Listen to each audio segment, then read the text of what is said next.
আসসালামু আলাইকুম। দেশ বিদেশ টিভি থেকে হুসেন বলছি। আমার চ্যানেলে সবাইকে স্বাগত। কয়দিন যাবত একটা জিনিস খেয়াল করলাম, সেটা হলো যারা ছাত্র উপদেষ্টা আছেন বিশেষ করে, তারা সেনা শাসনের কথা ঘুরে ফিরে বলছেন।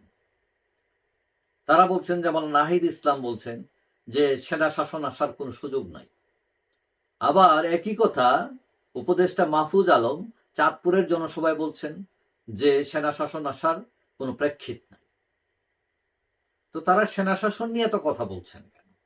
ওই যে একটা গল্প আছে না, যে পাগল উঠছে নৌকায়, হ্যাঁ, তাকে বলা হলো, এই দেখিস নৌকা ডুবাই দেবি। এখন পাগল কয়, ও ভালো কথা, আমি তো ভুলে গেছিলাম, মনে করাই দিছস, ভালো দেখছে নাও নৌকা ডুবাই।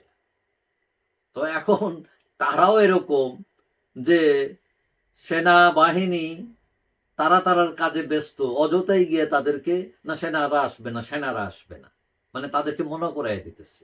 আর তারা কবে, ও তাইলে আমরা আসি। ওই যে ঠাকুর গোরে কেড়ে আমি কলা খাই না।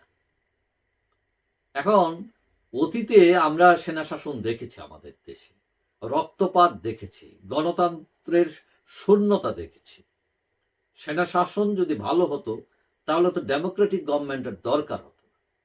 সেনাদের কাজও সেটা না, শাসন করা। কিন্তু দুঃখজনক হলো সত্য, আমাদের দেশে সেনা শাসন এসেছে এবং এটার সুফলের চেয়ে কুফলই হয়েছে বেশি। 15ই আগস্ট, 3 নভেম্বর, 7 নভেম্বর 1981 সালে অভ্যুত্থান হয়েছে। তারপর আবার 1982 সালে এরশাদ সাহেব অভ্যুত্থান করেছেন। 2007 সালে 1/11 এসছে, এবং কোনোটাই জাতিকে মুক্তি দিতে পারেনি এইসব সেনা শাসন বা কু যাই বলেন না কেন। এবং বর্তমান বিশ্বে সেনা শাসন খুবই অজনপ্রিয়। এক সময় কয়দিন পরে পরে দেখা যেত ওই আফ্রিকার ওই দেশে, এশিয়ার ওই দেশে সেনারা ক্ষমতা দখল করেছে। এখন কিন্তু এত শোনা যায় না, কারণ সেনাবাহিনী বুঝেছে যে ক্ষমতা নেওয়াটা হচ্ছে বোকামি।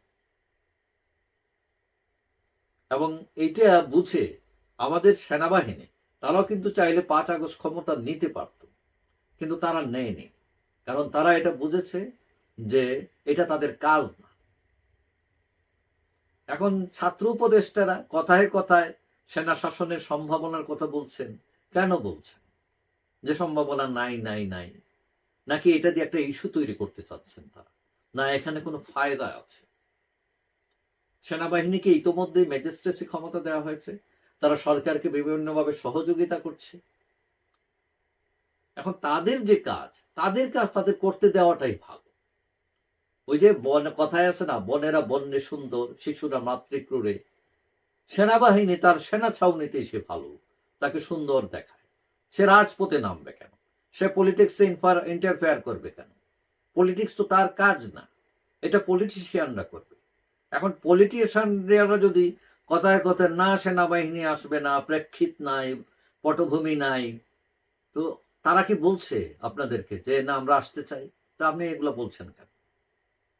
এখন সেনাবাহিনীকে নিয়ে দয়া করে পলিটিক্স বন্ধ করেন। আপনারা ক্ষমতায় আসছেন বৈষম্যহীন সমাজ তৈরি করতে। আপনারা অন্যান্য রাজনৈতিক দলের সাথে ঐক্য তৈরি করে, যাতে নির্বাচন সবাই মিলে করতে পারেন, সব দলের অংশগ্রহণ থাকে, জনগণ তাকে ভোট দেয়, সে আসবে। কোনো এই ধরনের কোনো চক্রান্ত যদি এখানে থাকে, হ্যাঁ, কাকে ডিঙ্গাইয়া কে নিবে ক্ষমতা, তাহলে তো ওই যেই লাউ সেই কদুই থাকবে। আর সংস্কার, বৈষম্যহীন সমাজ, এগুলো থেকে যাবে অধরাই। যাই হোক, সবাই ভালো থাকবেন। আশা করি দেখা হবে অন্য কোনো ভিডিওতে।